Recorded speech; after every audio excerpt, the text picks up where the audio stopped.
পুরো ভারত জুড়ে এখন RRR-এর জয় জয় গান। মুক্তির আগে থেকেই সিনেমাটি ছিল সবার আগ্রহে। মুক্তির পরও সেই ধারা অব্যাহত রেখে বক্স অফিস বাজিমাত করে সিনেমাটি। একের পর এক রেকর্ড ব্রেক করে সিনেমাটি হাজার কোটির ক্লাবও পার করেছে।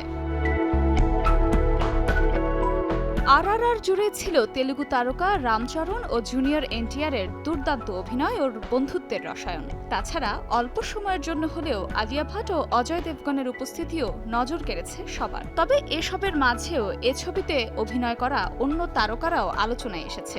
আর তাদের মধ্যে একজন খল চরিত্রে অভিনয় করা অভিনেতা রে স্টিভেনসন। RRR সিনেমায় তাকে দেখা গেছে একজন ব্রিটিশ কর্মকর্তার চরিত্রে। প্রথমবার ভারতীয় সিনেমায় অভিনয় করলেও নিজের অংশটুকু বেশ সাবলীলভাবেই করে গেছেন তিনি। হলিউডের এই তারকা ভারতের সিনেমায় অভিনয় করে এখন বেশ পরিচিতই হয়ে উঠছেন দিন দিন। রে স্টিভেনসনের জন্ম আয়ারল্যান্ডে। তার বাবা যুক্তরাজ্যের বিমান বাহিনীর পাইলট ছিলেন। ৮ বছর বয়সে মা বাবার সঙ্গে লন্ডনে পাড়ি জমান হলিউডের এই অভিনেতা। ২৯ বছর বয়সে ব্রিস্টল ওল্ড ভিক থিয়েটার স্কুল থেকে গ্র্যাজুয়েশন সম্পন্ন করেন তিনি। পরে ১৯৯৮ সালে দ্য থিওরি অব লাইট সিনেমার মাধ্যমে সিনেমায় নাম লেখান এই অভিনেতা। আফরোজা মৌটুসী, সময় সংবাদ, ঢাকা।